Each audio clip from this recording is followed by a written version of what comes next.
Hello बच्चों, 1 2 1 2 sine theta cos theta बटा Charlie. मैं हूं आपका दोस्त विराज और देखते हैं क्या होता है आज।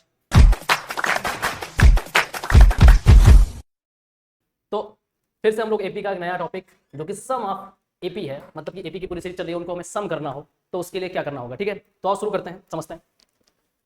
तो इसके लिए फॉर्मूला है अपने पास, देखो दो फॉर्मूले रहेंगे। ठीक है, किसी टर्म को जैसे मान लो अपने पास 2 है, 4 है, 6 है, 8 है, 10 है, ऐसे पूरी सीरीज चलती चली जा रही है। जितने टर्म तक का हमें सम चाहिए, सम मतलब इसको ऐड करना। ठीक है, 2 4 ये ऐसे पूरा है ना, 6 8 पूरा ऐड करना है। तो पूरा ऐड करने देखो कितना हो रहा है, 2 4 6 6 12 12 है 20 और ये अपना हो गया 20 30 हो रहा है। यानी कि यहाँ से देखें अगर तो 1 2 3 4 5 5 टर्म का सम 30 हो रहा है। पर ऐसे हमें और सारे टर्म चाहिए 10 20 50, सबको ऐड करने में बड़ा टाइम लग जाएगा, तो उसके लिए फॉर्मूला बनाया गया।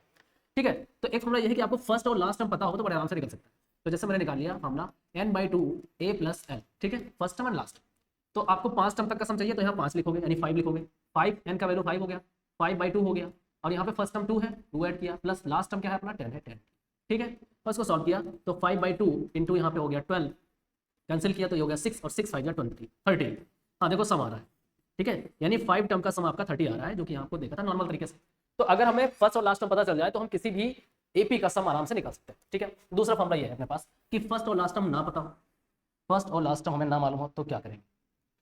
तो उसके लिए क्या करोगे, उसके लिए फॉर्मूला होगा Sn equals to n/2 2a plus n-1d। ठीक है, ये फॉर्मूला होगा अगर आपको सम निकलना है। सेम वही क्वेश्चन जैसे जा रहा था, 2 4 6 8 10 ऐसे जाता चला जाए। ठीक, और आपको सिर्फ 5 टर्म तक का सम चाहिए था। ठीक है, तो क्या काम करोगे, यहाँ पे 5 लिखोगे इक्वल्स टू 5/2 लिखोगे। यहाँ पे हो जाएगा 2 इंटू फर्स्ट हमारा क्या है 2 है, यहाँ पे 2 इस्तेमाल करोगे, प्लस 5 टर्म तक का चाहिए तो 5 - 1। कॉमन डिफरेंस क्या होता है, सेकंड टर्म से फर्स्ट टर्म को माइनस करके, यानी 4 से हमने 2 को माइनस किया तो आया 2, तो इसको 2 पुट करोगे, सॉल्व करोगे इसको। यहाँ आ गया 5/2, यहाँ आ गया 4, प्लस यहाँ हो गया 5 में से 1 चला गया, बचा 4, 4 2 जा हो जाएगा 8। ठीक, सॉल्व करें इसको तो 5/2 यहाँ हो गया 12 और इसको कैंसिल किया तो 2 6 12 और 6 5 30। देखिए यहाँ भी 30 आया। ठीक है, तो दो फॉर्मूले आपके पास रहेंगे सम निकालने के, बिल्कुल आराम से इसको ध्यान रखना। पहला फॉर्मूला अगर फर्स्ट और लास्ट टर्म पता हो तो सम के लिए आप लगाओगे n/2 first term plus last term. ठीक है, और अगर आपको फर्स्ट लास्ट टर्म नहीं पता, ठीक है, तो n/2 यहाँ पे लिखोगे 2a फर्स्ट टर्म हो गया, n-1 जितने टर्म तक का सम चाहिए इनटू कॉमन डिफरेंस। ठीक है, ये तो आपके पास सम के लिए दो फॉर्मूले होंगे। ठीक है, इनको ध्यान रखना, डिनोट करने का तरीका भी ध्यान रखना, कौन सा टर्म कह रहा है, nth टर्म कह रहा है, nth टर्म कह रहा है, pth टर्म कह रहा है, qth टर्म, जो भी टर्म कह रहा है। मान लेते हैं उसने pth टर्म कहा तो यहाँ p की n की जगह पे आप p इस्तेमाल करोगे, pth टर्म तक का सम। तो यहाँ पे p/2 लिखोगे, 2a फर्स्ट टर्म प्लस, ठीक है, कौन सा टर्म चाहिए था pth टर्म, तो यहाँ भी p लिखोगे, p - 1 कॉमन डिफरेंस। मतलब डिनोट करने का तरीका ध्यान रखना, क्योंकि आपको जो अच्छे क्वेश्चन मिलेंगे उसको ऐसे डिनोट करके सॉल्व करना होगा इक्वेशन बना के, वो हम आगे सीखते जाएंगे। ठीक है, तो वापस आते हैं। ये हो गया, हमने फार्मूला बता दिया कि कैसे हमें सम निकालना होता है, ये वही फार्मूला है, कोई दिक्कत नहीं, आगे बढ़े। अब एक चीज और ध्यान देना, ठीक है, यहाँ पे देखो डेरिवेशन का तरीका, डेरिवेशन करने की जरूरत नहीं है कि डेरिवेशन इसको करो। ठीक है, तो डेरिवेशन करने को कोई मतलब है नहीं कि इसको डेरिवेट कर किया जाए। अगर करना ही चाहते हो तो क्या है कि आपको देखो लिखने का तरीका क्या है कि हम जानते हैं एपी, हमने शुरू में बताया ए होता है, सेकंड टर्म एडी ए प्लस डी होता है, थर्ड टर्म ए प्लस 2d होता है, फिर ए प्लस 3d होता है। ठीक, तो ये पूरा इनका सबका सम हमने दिखा दिया ऐसा करके।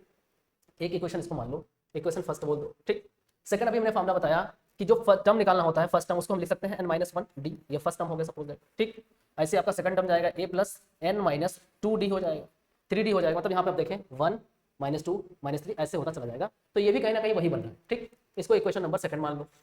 अब इक्वेशन फर्स्ट सेकंड को दोनों को ऐड कर लो, जब ऐड करोगे तो आपको कुछ ऐसी कंडीशन मिलेगी।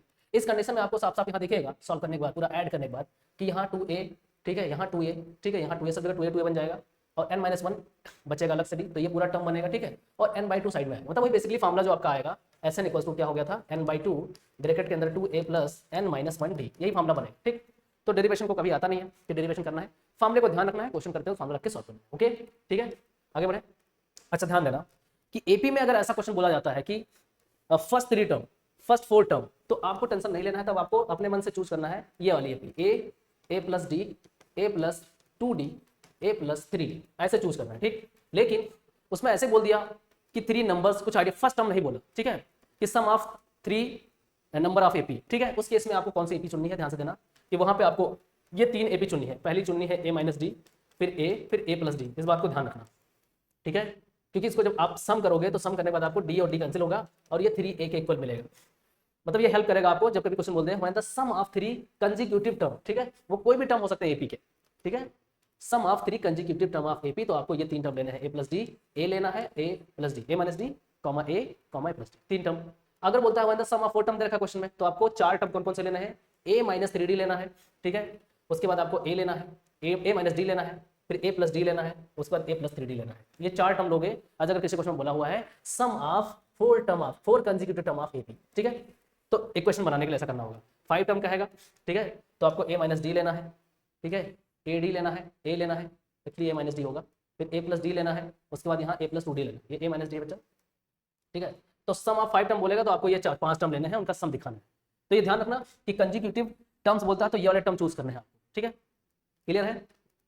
उसके बाद अगर किसी क्वेश्चन में ऐसे बोल देता है कि the difference between 2 term of AP can be formulated, उनको एक फॉर्मुला बनाया जा सकता है। 2 टर्म अगर कहने से देते, मान लेते हैं हम 5th टर्म और 6th टर्म कह देते हैं, इन दोनों का एक 5th टर्म दे दिया क्वेश्चन में एंड 6th टर्म दे दिया, ठीक है, उन दोनों का डिफरेंस कुछ दे रखा है क्वेश्चन में, तो उसको हम फॉर्मुलेट कर सकते हैं कैसे। देखो यहाँ पे फॉर्मुला nth टर्म और kth टर्म के लिए फॉर्मुला बन गया है, ठीक है। यहाँ पे n माइनस के और कॉमन डिफरेंस जो होगा, तो यहाँ सीधे लिख सकते हो कि आपका 5th टर्म है और कौन सा है 6th टर्म है, तो सीधे लिख सकते हो 5 माइनस 6, सीधे लिखे जो कॉमन डिफरेंस हो वो लिखाओगे तो दोनों का डिफरेंस पता चल जाएगा। मतलब कि 2 टर्म एपी के हो उनका डिफरेंस निकालना हो तो हम डायरेक्ट निकाल सकते हैं, उसके टर्म का माइनस करके कॉमन डिफरेंस मल्टीप्लाई करके, ठीक है। तो यहाँ पे फॉर्मुला बना कैसे आप देख पा रहे हैं आराम से, ठीक है। n टर्म के लिए formula a plus n minus 1d हो गया, k के लिए जहाँ n है वहाँ k इस्तेमाल कर दिया गया, ठीक है, माइनस लगाएगा, a से कैंसिल हो जाएगा, ठीक है, पूरा सॉल्व करोगे और सॉल्व होने के बाद ये पूरा फाइनल बनेगा nd kd और d इसमें कॉमन कर देंगे, ठीक है, तो ये फॉर्मुला बन जाता है, ठीक है। तो ये हो गया, और कुछ क्वेश्चन कर लिया जाए ताकि पूरा मामला क्लियर हो जाए यहाँ तक का सम का, ठीक। तो प्रॉब्लम जो दे रखा है find the sum of term of given AP, इसका सम निकालना है। अब देखो यहाँ फर्स्ट टर्म भी पता है और लास्ट टर्म भी, तो क्या करोगे फटाक से फॉर्मुला लगा दोगे n/2। अब कितने टर्म है ये नहीं पता, ठीक है, तो ये भी निकालना पड़ेगा। देखो इस मामले में अगर हमें n नहीं पता होगा तो हम निकाल नहीं पाएंगे, क्योंकि n/2 फर्स्ट प्लस लास्ट, ठीक है, फर्स्ट तो हमें पता है, लास्ट भी पता है, पर n नहीं पता। n कैसे निकालोगे, ये लास्ट वाला टर्म पता कर लो कितना है, उसके लिए फॉर्मुला क्या लगाओगे, n के लिए लगाओगे a plus n minus 1d, जो कि हमें दे रखा है 200, ठीक है। फर्स्ट टर्म तो मालूम है 2 पुट कर दिया, n माइनस 1 कॉमन डिफरेंस निकाल लो, सेकंड से फर्स्ट माइनस है, ठीक है, 4 से 2 गया 2 बचा, 2 पुट करोगे तो यहाँ पे 200 हो गया, ये माइनस हो जाएगा 2 आके, n minus 1 into 2 equals to यहाँ हो जाएगा 198, कैंसिल आउट करेंगे तो ये हो जाएगा 2 9 18, 2 9 18, इसका मतलब कि n इक्वल्स टू आ जाएगा 99 प्लस 1 जो कि 100 आ जाएगा, लो 100 हो गया, मतलब 100 टर्म हमें निकालने हैं इनका सम, ठीक है। तो क्या करेंगे यहाँ पे 100 तक का सम निकालना है, तो लिखेंगे s100, n हमारा आ गया 100/2 हो गया, और फर्स्ट टर्म हमारा 2 है यहाँ रख देंगे, और लास्ट टर्म हमारा यहाँ पे 200 है, इसको रख देंगे और सॉल्व करने गए तो यहाँ आ गया 50, ठीक, इंटू यहाँ हो गया हमारा 202, ठीक, मल्टीप्लाई करेंगे 5 2 10, 5 2 10, एक 0 बढ़ा दें, ठीक। तो ऐसे सम आ जाएगा, ओके है, सम निकाल सकते हैं आसानी से। ओके आगे बढ़े, इस क्वेश्चन को हम ऐसे भी कर सकते थे, कोई दिक्कत नहीं है, वाला फॉर्मुला लगा के दूसरा वाला कौन सा फॉर्मुला लगाएंगे, Sn equals to n/2 2a plus n minus 1d, इस वाले फॉर्मुला का इस्तेमाल करके आप लगाओगे आंसर आपका आ जाएगा।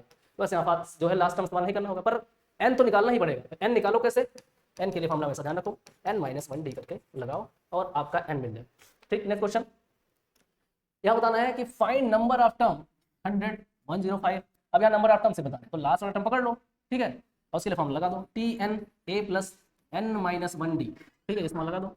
यहाँ पे आ गया आपका 500, यहाँ आ गया फर्स्ट टर्म कितना है, फर्स्ट टर्म अपना 100 है, इसको पुट कर देंगे, यहाँ प्लस लगाएंगे n माइनस 1, कॉमन डिफरेंस निकालेंगे अगर तो 105 में से हम 100 माइनस करेंगे तो 5 आ जाएगा। सॉल्व करें इसको, देखो 500 से 100 चला गया, यहाँ बचा 400 equals to n minus 1 into 5 से कैंसिल किया, आ गया 80 equals to n minus 1, n add हो गया तो 81 आ गया, यानी नंबर ऑफ टर्म कितने हैं 81 है। सिंपल क्वेश्चन था, कोई दिक्कत नहीं थी।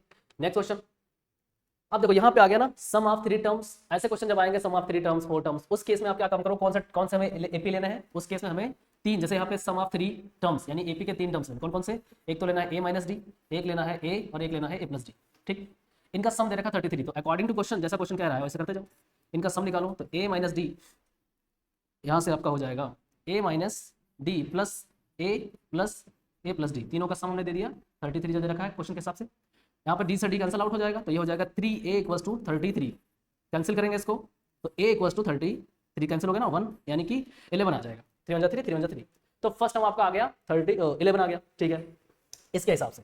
और सेकंड कंडीशन इधर रखी है, इनका प्रोडक्ट दे रखा है तो इनका प्रोडक्ट भी निकाल लो, तो हो जाएगा a minus D into A plus D, इनका प्रोडक्ट कितना दे रखा है 1155, ठीक, ये रख दिया हमने। अब फर्स्ट टर्म मालूम है तो इसका इस्तेमाल कर लो, यहाँ से देखो, यहाँ से हो जाएगा 11 माइनस क्या हो जाएगा डी हो जाएगा, इंटू यहाँ हो गया 11, यहाँ हो गया 11 प्लस डी, ठीक है, यानी यहाँ कॉमन डिफरेंस निकालना है, सॉल्व करते जाएंगे इसको। तो देखो यहाँ पे a minus D a plus D bracket में a square minus b square हो गया, यहाँ हो गया 11 इक्वल्स टू यहाँ हो गया 1155, 11 से कैंसिल आउट करेंगे तो 11 1 जा 11, 11 5 जा 55। यहाँ से सॉल्व करेंगे 121 हो गया माइनस डी स्क्वायर हो गया इक्वल्स टू 105। डी स्क्वायर इसको इधर भेज दो, ये 121 माइनस 105 डी स्क्वायर उस साइड चला गया, माइनस करेंगे तो यहाँ 11 से 5 गया 6 बचा, यहाँ 11 बचा, यहाँ पे 1 बचा इक्वल्स टू डी स्क्वायर का स्क्वायर हटाओगे इस पर रूट लग जाएगा, 16 का रूट आपको दे देगा 4। तो यहाँ कॉमन डिफरेंस आपका आ गया 4। तो आपको अगर कॉमन डिफरेंस पता चल गया और फर्स्ट टर्म पता चल गया तो क्वेश्चन में क्या पूछा हुआ है, फाइंड द टर्म्स। आराम से यहाँ तीनों टर्म्स लिखे हुए हैं, आराम से निकाल सकते हो। तो आपका पहला टर्म क्या आ जाएगा, ए प्लस डी, ए माइनस डी है, यानी कि 11 से चला गया 4, बचा कितना बचा, बच गया 7। तो पहला टर्म आ गया, उसका 11 है ही है, या फिर इसमें ए प्लस डी कर दो, 11 4 8 15, यानी कि तीनों टर्म एपी के आ गए। तो अच्छे क्वेश्चन ऐसे बनेंगे जब आपको किसी क्वेश्चन में बोले, बस यहाँ ध्यान रखना है कि क्वेश्चन में बोलता है कि consecutive terms, 3 consecutive terms of AP, तो आपको इस तरह से लेना है एपी। अगर ये नहीं बोलता है, फर्स्ट 3 टर्म बोलता है, तो आप नॉर्मली तरीके से तीनों एपी कौन से लोगे, ए लोगे, ए प्लस डी लोगे, ए प्लस 2 डी लोगे, ठीक है। तो चूज करने के, ठीक है, सेलेक्ट करने के, एपी सेलेक्ट करने के तरीके 2 हैं, ये ध्यान रखना, ठीक है। तो बात क्लियर हो गई, तो ये सारी बातें हो गई, ठीक है। और जाते जाते मैं बताना चाहूंगा उन बच्चों के लिए, ठीक है, जो बच्चे हमारे 9th 10th में है, कंप्यूटर के बारे में जानना चाहते हैं अच्छे से डिटेल में, तो उनके लिए अली डिस्काउंट चल रहा है हमारे प्रतीक शर्मा सर की तरफ से। आकर के बैच को ज्वाइन करिए और मस्त पढ़ाई करिए, ठीक है। तो ये अपने बच्चे हो गए। जो हमारे बड़े बच्चे सीनियर बच्चे हैं क्लास 11 12 वाले, उनके लिए भी है व्यवस्था, यानी कि ICSE computer with Prateek Sharma sir के साथ आप अली बर्ड डिस्काउंट चल रहा है, 990 इसका सब्सक्रिप्शन है, आराम से आकर के मस्त पढ़ाई करें और बढ़िया से पूरी जानकारी लें। तो ये सारा बात हो गया, यानी कि हम लोगों ने जो है पूरी तरह से समझ लिया। तो जाते जाते एक बात कहूँगा, बहुत बहुत थैंक यू। और हम लोगों ने पूरा कवर कर लिया है सम ऑफ एपी। मिलते हैं नेक्स्ट लेक्चर में, तब तक के लिए अपना ध्यान रखें, मस्त रहें, चुस्त रहें। Thank you.